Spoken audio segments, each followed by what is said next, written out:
Thank you for joining us for Crochet Basics Part 3. In this tutorial, we are going to build on the chain stitch that we made in Part 2 with a single crochet.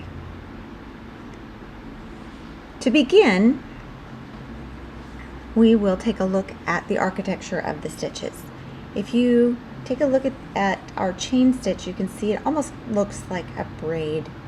We are going to be working in this loop that's to the left hand side of the chain when you hold it this way, or when you are this way, it would be the top loop. Crochet is worked from the right to the left. We will skip this first chain next to the hook, and we're going to go into this chain. Sometimes you have to use your fingernail to kind of wriggle it in there. So we have the hook into the stitch. We are going to bring the yarn over from the back to the front. Yarn over. We are going to use the hook to pull that through the stitch. So we have 2 loops on our hook, and always pulling them back up to this neutral position. We'll yarn over, and always, you see how I keep my left fingers close to the hook. This allows me a lot of control and allows me to keep my stitches even. Now we're going to pull through 2 loops, and again return to neutral. We're going to go to the next stitch. We're going to insert the hook into the stitch, and we're going to bring the yarn from the back to the front, pull through 1 loop, yarn over, back to front, and pull through 2 stitches.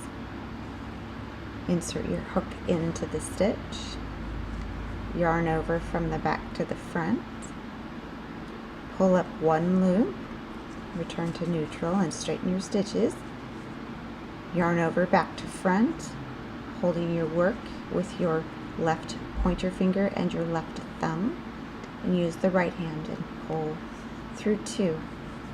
And again,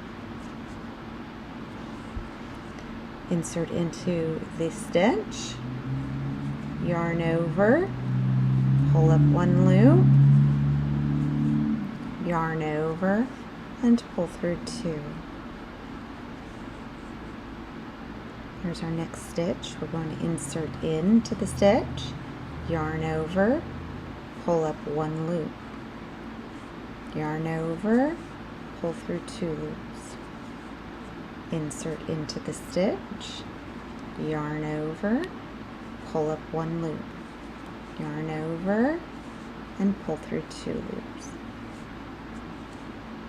insert into the stitch, yarn over, and pull up 1 loop, always returning to this neutral position, yarn over, holding your work, and pull through 2.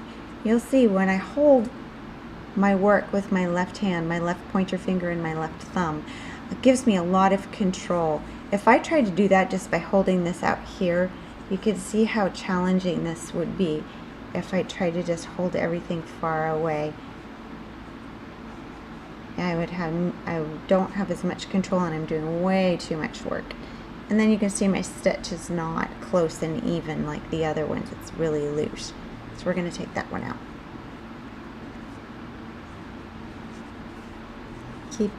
Like I said, I really like to keep my fingers close. So we're going to insert into that next stitch, yarn over, pull up 1 loop, yarn over, and pull through 2 loops. We have 2 more. We're going to insert it into the stitch, yarn over, pull up 1 loop, yarn over, pull through 2 loops.